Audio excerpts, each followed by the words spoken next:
Properties of parallelograms. Lesson 30.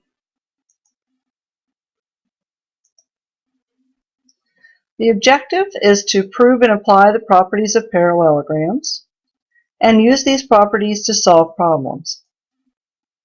The vocabulary word for this lesson is parallelogram. Any polygon with four sides is a quadrilateral.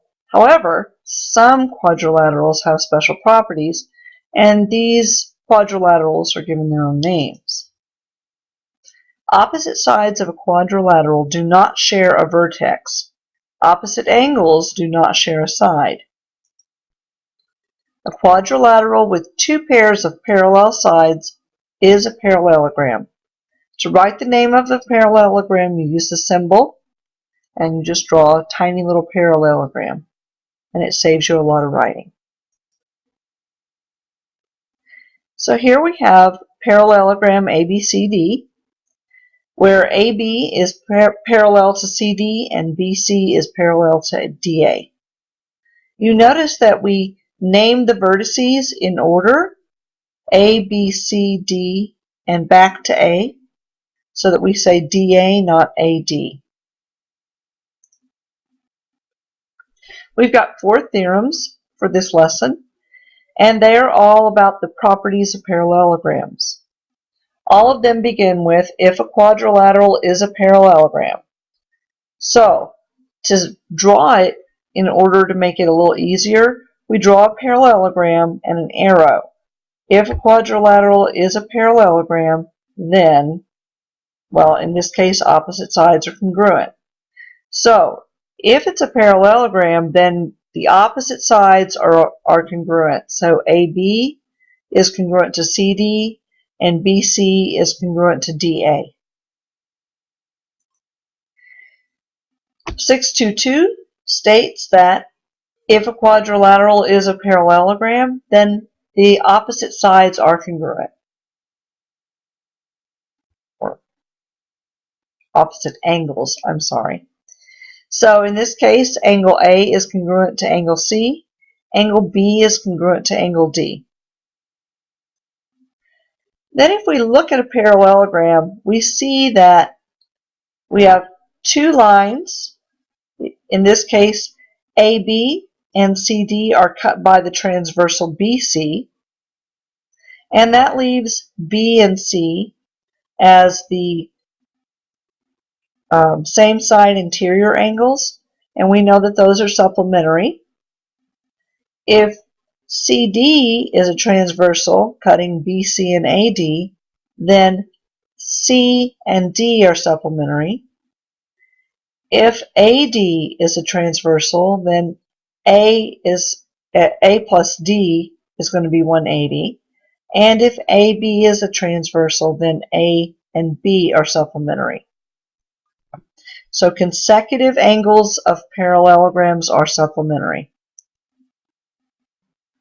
And the fourth theorem, if a quadrilateral is a parallelogram, then its diagonals bisect each other.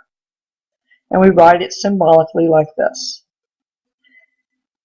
So, if I have diagonals and I have a parallelogram, then AZ is congruent to CZ and BZ is congruent to DZ. So let's look at some examples. In parallelogram CDEF, DE is 74 millimeters, DG is 31 millimeters, and the measure of angle FCD is 42 degrees. We want to find CF. So we're looking for this side length. We have DG and we have DE. Well, if it's a parallelogram, which we're told it is, opposite sides are congruent. Therefore, CF is congruent to DE. Definition of congruent segments states that CF is equal to DE. And then we simply substitute in 74 for DE, and we get that CF is 74 millimeters. Example 1b, in parallelogram CDEF, DE is 74 millimeters again, DG is 31 millimeters, FCD is 42 degrees. We want to find the measure of EFC. So EFC would be like angle F. So consecutive angles are supplementary. We know that FCD is 42 degrees, so angle C is 42, and we're looking for F. C and F are consecutive angles. So the measure of EFC plus the measure of FCD is 180 degrees. We'll substitute in 42 for the measure of FCD, and we get the measure of EFC plus 42 is 180 degrees.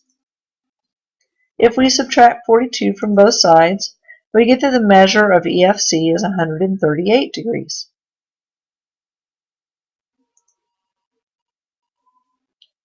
Another example, we have the same measurements, and this time we want to find DF.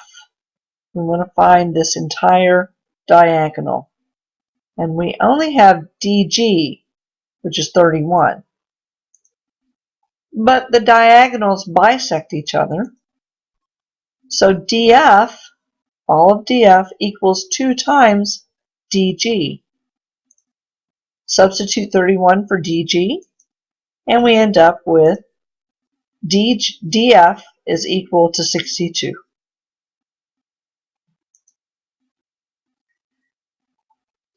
Looking at a different one, we know that WXYZ is a parallelogram, and we want to find YZ.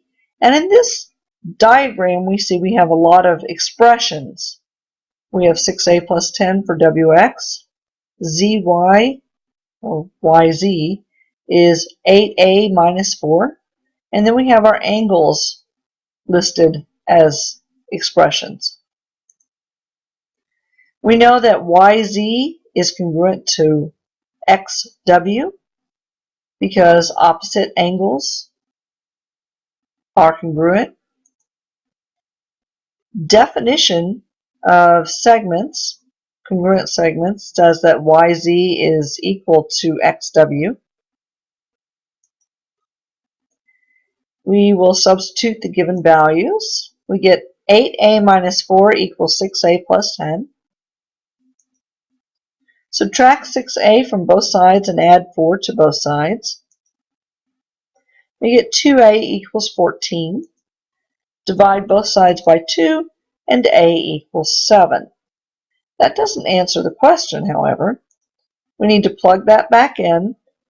YZ is 8a minus 4, which is 8 times 7 minus 4, which would be 52. Again, WXYZ is a parallelogram with the same expressions. Consecutive angles are supplementary. This would help us find Z. We know that the measure of angle Z plus the measure of angle W is 180. So we substitute the given values and add them together. 9b plus 2 plus 18b minus 11 is 180. Combining the like terms, we get that 27b minus 9 equals 180. Add 9 to both sides. 27b is 189. Divide by 27 and we get that b is 7. Then we have to plug that in. We're looking for the measure of angle Z. So we have 9b plus 2 degrees, which equals 9 times 7 plus 2 degrees. So that would be 65 degrees. Remember, when you're drawing a figure, the name ABCD gives the order of the vertices. You would not put them in any other order. And we move clockwise in a coordinate plane. Let's look at some more examples of putting them in the coordinate plane. We're given vertices of parallelogram JKLM, and they are 3, -8, 2, -2, 2, and L is 2, 6, and we want to find the coordinates of vertex M. Since JKLM is a parallelogram, both pairs of opposite sides must be parallel. So step 1, let's graph the points we were given.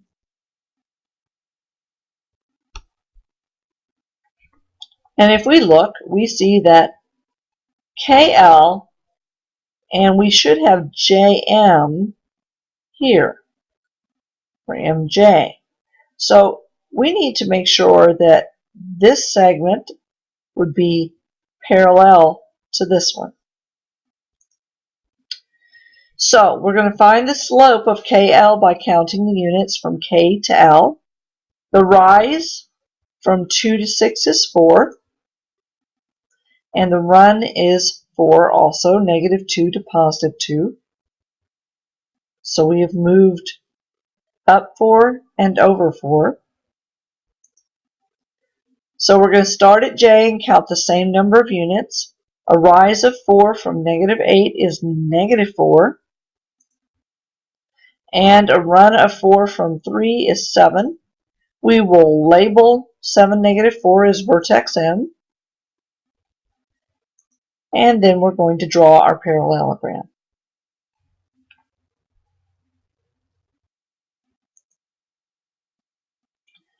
Here we want to write a 2-column proof. If ABCD is a parallelogram, we want to prove that triangle AEB is congruent to CED.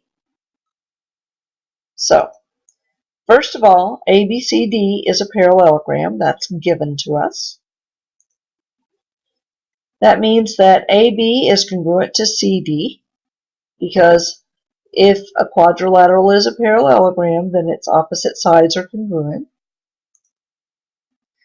AE is congruent to CE, and BE is congruent to DE, because if a quadrilateral is a parallelogram, its diagonals bisect each other. Therefore, triangle AEB and triangle CED are congruent by side, side, side from your steps 2 and 3. We've proven that these two sides are congruent first because opposite sides are congruent, and that AE is equal to CE or EC and BE and ED because of the bisecting diagonals. Let's write a 2-column proof. Given that GH, JN, and JKLM are parallelograms, H and M are collinear, N and K are collinear. Prove that angle H is congruent to angle M. So, GHJN and JKLM are parallelograms. That's given. Angle H and angle HJN are supplementary, and angle M and angle MJK are supplementary. This would be if a quadrilateral is a parallelogram, then consecutive angles are supplementary. HJN is congruent to MJK from the vertical angle theorem. Therefore, H is congruent to M because of the congruent supplements theorem. Remember, if an angle is supplemental to if two angles are supplementary to the same angle, they are supplementary to themselves, or congruent, rather. Now you try. Find each measure in the parallelograms here, and see if we can use the coordinate geometry to find the missing vertices.